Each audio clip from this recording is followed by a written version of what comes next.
लाडकी बहिणीला लाडक्या तुमच्यासाठी अत्यंत महत्त्वाची एक बातमी समोर आली आहे. आत्ताची सर्वात महत्त्वाची अपडेट समोर आलेली आहे. लाडकी बहीण योजना ई-केवायसी संदर्भाची ही बातमी असणार आहे. त्याचबरोबर तुम्हाला हप्ता वाटप कधी होणार आहे, याच्या संदर्भात पण सगळ्या गोष्टी आपण या व्हिडिओमध्ये बनवतो. त्याच्यामुळे व्हिडिओ काळजीपूर्वक बघा. यांचा लाभ बंद होणार आहे. लाडक्या बहिणींनो, फक्त या ठिकाणी काही दिवस या ठिकाणी शिल्लक राहिले. त्याच्यामुळे सर्वांनी लवकरात लवकर आपली ई-केवायसी कंप्लीट करायची आहे. शेवटचे 2 दिवस या ठिकाणी शिल्लक राहिलेले आहेत. तर लाडक्या बहिणींनो बघा, 17वा हप्ता वाटप कधी होणार आहे याच्या संदर्भात पण काय न्यूज आलेली आहे ती पण तुम्हाला या ठिकाणी व्हिडिओमध्ये सांगणार आहे. तो व्हिडिओ काळजीपूर्वक बघा, शेवटपर्यंत बघा. आणि लाडक्या एक लक्षात घ्या, ई केवायसी संदर्भात ती एक महत्त्वाची बातमी समोर आली आहे. सर्वात अगोदर सर्वात फास्ट आपल्या चॅनलवर ही मी माहिती तुम्हाला देत आहे. तर बघा, लाडक्या नवीन वेबसाईट या ठिकाणी लाडक्या ताईंसाठी उपलब्ध करून दिली जात आहे किंवा दिली आता माहित नाही मला त्याच्या संदर्भात जास्त करून, कारण की आताची लेटेस्ट अपडेट आलेली आहे. ती अपडेट तुम्हाला या ठिकाणी दाखवणार आहे. नवीन वेबसाईट ई केवायसी संदर्भातची असणार आहे. तर कोणत्या लाडक्या बहिणीसाठी ही वेबसाईट असणार आहे, या सगळ्या गोष्टी आपण व्हिडिओमध्ये बनवतो. व्हिडिओ काळजीपूर्वक पाहायचा, शेवटपर्यंत पाहायचा लाडक्या बहिणींनो. चला वेळ वाया व्हिडिओला सुरुवात करूया. नेमकी काय बातमी असणार आहे. आणि बघा लाडक्या बहिणींनो, आज या ठिकाणी 28-29 तारीख तुम्हाला या ठिकाणी उजळलेली दिसेल. 30-31 दोनच दिवसासाठी या ठिकाणी शिल्लक राहिलेले आहेत आणि 31 तारखेला तुम्हाला माहिती रात्री 12च्या नंतर ई केवायसी पूर्ण थांबणार आहे. तर लाडक्या बहिणींनो, लवकरात लवकर ई केवायसी आपली कंप्लीट करून घ्यायची आहे. चला, तर तुम्हाला एक आताची बातमी, लेटेस्ट बातमी या ठिकाणी दाखवतो. सरकारनामाची ही बातमी आहे.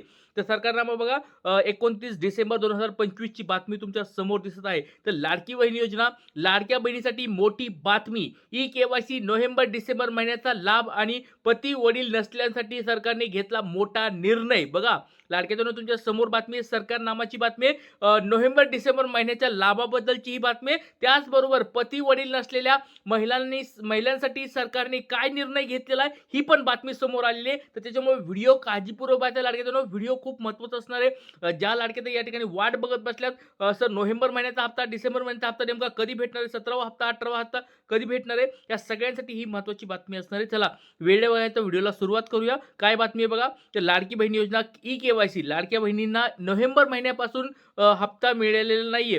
तसेच ई केवायसी करण्याची शेवटची तारीख 31 डिसेंबर पर्यंत असून शेवटची मुदत ही संपण्यास अवघे 2च दिवस उरलेले आहेत. 2 दिवस या ठिकाणी शिल्लक राहिलेत लाडके. त्याच्यामुळे आपली ई केवायसी पटपट सर्वांनी कंप्लीट करून घ्यायची आहे. तर काय बातमी आहे बघा, सरकारनामाची. मुख्यमंत्री लाडकी बहीण योजनेतील सुमारे 45 लाख महिलांची ई केवायसी अद्यापही अपूर्ण आहे. बघा, 45 लाखाचा आकडा या ठिकाणी आज गाठलेला आहे. म्हणजे आतापर्यंत बघा, मागे 2-3 दिवसापूर्वी, 5-6 दिवसापूर्वी काहीतरी एक 80-90 लाख ताई बाकी होतं. आता 45 लाख अजून लाडक्याताई या ठिकाणी बाकी आहेत. तर 45 लाख लाडक्याताई जर तुम्ही त्याचं नाव असेल तर आपलं लवकरात लवकर ई केवायसी कंप्लीट करून घ्यायची. एक छोटा प्रश्न विचारतो लाडक्याताईंनो, कारण आता 2च दिवस राहिलेत. पुन्हा आता परत मुदतवाढ होईल की नाही सांगता येणार नाही. कारण की आदित्य तटकरे मॅडम यांनी त्यांच्या फेसबुकच्या माध्यमातून, ट्विटरच्या माध्यमातून डायरेक्ट स्पष्ट शब्दात पोस्ट टाकलेली आहे की 2 दिवस, या ठिकाणी 4 दिवस शिल्लक राहिलेले आहेत. तर लवकरात लवकर ई केवायसी कंप्लीट करून घ्या. 31 डिसेंबर शेवटची तारीख आहे, की त्यांनी 2 दिवसापूर्वी पोस्ट टाकली होती. याचा अर्थ असा होतो की यावेळेस मुदतवाढ होण्याचे चान्सेस खूप कमी आहेत. त्याच्यामुळे सर्वांनी लवकरात लवकर ई केवायसी आपली कंप्लीट करून घ्यायचे. कोणी ई केवायसी केली नसेल, कमेंट बॉक्समध्ये आपलं नाव सांगायचं आहे. तर त्यामुळे सरकारने ई केवायसीसाठी 31 जानेवारीपर्यंत मुदतवाढ देण्याची निर्णय घेतलेला आहे. बघा, 31 जानेवारीपर्यंत मुदतवाढ देण्याची निर्णय घेतलेला आहे. आता ही अपडेट आलेली आहे. आजची लेटेस्ट बातमी आहे सरकारनामाची. पण 31 जानेवारीपर्यंत झाली का नाही मुदतवाढ ही अजून आपण सांगता येणार नाहीये. कारण की लाडक्या ज्यावेळेस सरकारची पोस्ट येईल, आदित्य तटकरे मॅडम असेल किंवा या ठिकाणी महिला व बालविकास मंत्री किंवा विभाग यांच्यातर्फे जर पोस्ट आली तर ती तुम्हाला मी सांगणार आहे. पण सरकारनामाने एक बातमी दाखवली आहे, ती बातमीवर अजून मला त्या ठिकाणी पूर्ण या ठिकाणी सांगता येणार नाही की 31 आता त्यांनी सांगितलंय बघा, तुमच्या समोर दिलेलं आहे. त्यामुळे सरकारने ई केवायसीसाठी 31 जानेवारीपर्यंत मुदतवाढ देण्याची निर्णय घेतलेला आहे. आता हा निर्णय तुम्हाला सगळ्यात अगोदर मी दाखवत आहे. पण लाडक्यातून याच्यावर पूर्ण अजून चौकशी करावी लागणार आहे. कारण की का तुम्हाला ही मी दाखवतोय बातमी, कारण की ही बातमी जर बाकी तुम्ही सगळ्यांनी वाचली तर बऱ्याच लाडक्याताईमध्ये गैरसमज निर्माण होतात. ज्याच्याबद्दल क्लिअरिफाय करण्यासाठी मला हा व्हिडिओ तुम्हाला घ्यायचा होता लाडक्यातून.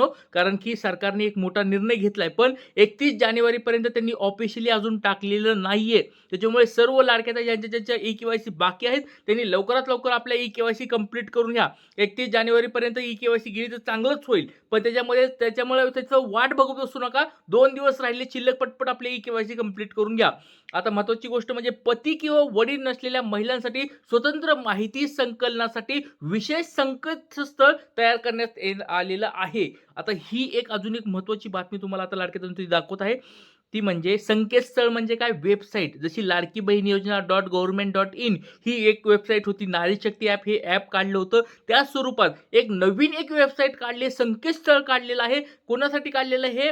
फक्त ज्यांना वडील नाहीयेत, ज्यांना पती नाहीयेत, ज्यांना वडीलपासून दूर राहतात किंवा वडील ज्यांचे, आता ह्याच्यामध्ये मी ह्या सरकारकडे मागणी पण केली होती, की ज्यांचे पती किंवा ज्यांचे वडील सोबत राहत नाहीये, त्यांचे ओ-टी-पी त्यांना देत नाहीये, पती हे बेपत्ता आहेत किंवा त्या या ठिकाणी जाणून-बुजून त्यांना ओ-टी-पी देत नाहीत, यांनी सरकारने काहीतरी या ठिकाणी निर्णय घ्यावा. हे जवळ-जवळ 4 ते 5 दिवसापासून या ठिकाणी मी सातत्याने पाठपुरावा करत आहे. तुम्ही बघितलं असेल, मी सरकारकडे पाठपुरावा मागच्या आठवड्यामध्ये पण या ठिकाणी, तेव्हापासून मी या ठिकाणी पाठपुरावा करत आहे, की लवकरात लवकर याच्यावर या ठिकाणी निर्णय व्हायला पाहिजे.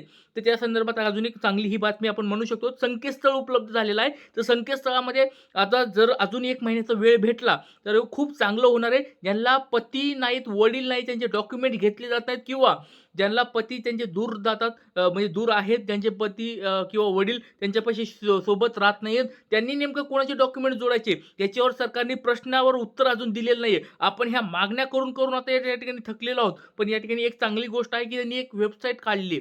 आता त्या वेबसाईटमध्ये अशा लाडक्याताईंना समाविष्ट करून घ्यावे, सरकारकडे डायरेक्ट मी मागणी करत आहे. आणि परत सांगतो लाडक्याताईंनो, तुम्हाला जर खोटं वाटत असेल तर हा लाडका दादा तुमच्यासाठी कुठं पण यायला तयार आहे. मी पिंपरी चिंचवड, पुण्यामध्ये राहतो. तुम्ही कमेंट बॉक्समध्ये मला सांगा, सर्वांनी एकत्र भेटायचं का? तुम्ही परत सांगतोय, मी फक्त गप्पा मारणारा किंवा तुम्हाला फक्त आश्वासन देणार नाहीये. मी भरपूर सारे आमदार साहेबांना, खासदार साहेबांना, मुख्यमंत्री साहेबांच्या पीएंना सगळ्यांना या ठिकाणी कॉल करून या ठिकाणी विचारत असतो. त्याचबरोबर अधिकारी असतील, मोठे-मोठे महिला व बालविकास विभाग अधिकारी असतील किंवा कलेक्टर साहेब असतील, सगळ्यांसाठी या ठिकाणी मी जाऊन भेटून त्यांना या ठिकाणी चर्चा करत असतो. तर लाडक्यातून तुमच्यासाठी मी खूप या ठिकाणी पुढाकार घेत आहे. तुम्हाला जर वाटत असेल हा गुरुदादा, तर गुरुदादा तुमच्यासाठी सगळ्यांसाठी पुढे यायला पण तयार आहे. तुम्ही सांगा, पिंपरी चिंचवडमध्ये मी राहतो, पुण्यामध्ये कुठे भेटायचं सांगा. डायरेक्ट आपण आदिती तटकरे मॅडम यांच्या भेटीला आपण जाऊया. वाटलं तर तुम्हाला जर खरंच वाटत असेल, चलत जाऊया. डायरेक्ट मी बोलतो, चलत जाऊया, गाडीवर जाऊया. कसं जायचं तसं रॅली काढू आपण. डायरेक्ट या ठिकाणी आदिती तटकरे मॅडम यांच्याकडे जाऊया, मुख्यमंत्री साहेबांकडे जाऊया. कुणाकडे जायचं ते सांगा मला कमेंट बॉक्समध्ये. तर मी पुढाकार घ्यायला तयार आहे. तुम्ही सोबत या लाडक्याताईंनो, सगळ्यांसाठी हे करायला मी तयार आहे. आणि माझं याच्यामध्ये एकच हेतू आहे, की आपल्या लाडक्या बहिणींना या ठिकाणी न्याय भेटायला पाहिजे. बाकी दुसरं काही नाही. कारण लाडक्या बहिणींनी मला लाडका दादा मानलेला आहे, गुरुदादा मानलेला आहे. तर मी तुमच्या सगळ्यांच्या सोबत असणार आहे. तर लाडक्याताईंनो, तुम्ही कमेंट बॉक्समध्ये सांगायचं नेमकं काय करायचं. पुढची ₹21 आपली जी मागणी आहे ती आपल्याला पूर्ण करून घ्यायची. त्याचबरोबर जे 12वा, 13वा, 14वा हप्ता भेटला नाही त्या लाडक्याताईंना मागणी पूर्ण करून घ्यायची. ज्या लाडक्याताईंची ई-के-वाय-सीमध्ये आता बसतात, 21 वर्ष त्यांचं पूर्ण झालं, त्या लाडक्याताईंना आपल्याला मागणी करून घ्यायची. अशा भरपूर साऱ्या, आता बघा बऱ्याच लाडक्याताईंचे डायरेक्ट हप्ते बंद झाले, त्या लाडक्याताईंबरोबर त्यांची आपल्याला मागणी करून घ्यायची. तर याच्यासाठी ई-के-वाय-सी अजून ई-के-वाय-सी बऱ्याच लाडक्याताईंचे होत नाही, डायरेक्ट यादीमधून नाव काढून टाकलंय, त्या लाडक्याताईंसाठी आपल्याला लढायचंय. तर तुम्ही कमेंट बॉक्समध्ये सांगा नेमकं काय करायचंय. तर मी पुण्यात जर कुणी असता लाडक्याताईंनो, डायरेक्ट सपोर्ट करा. आपण एकत्र येऊया आणि आपण काय पुढचा मार्ग असेल तुम्ही कमेंट बॉक्समध्ये सांगा, ते आपण करूया. काही अडचणी असतील कमेंट बॉक्समध्ये तुम्ही विचारू शकता लाडक्याताईंनो. बघा इथेच थांबतो. लवकरात लवकर ई-के-वाय-सी कंप्लीट करून घ्या. फक्त शेवटचे 2 दिवस शिल्लक राहिले. जय हिंद, जय महाराष्ट्र, जय शिवराय, श्री गुरुदेव.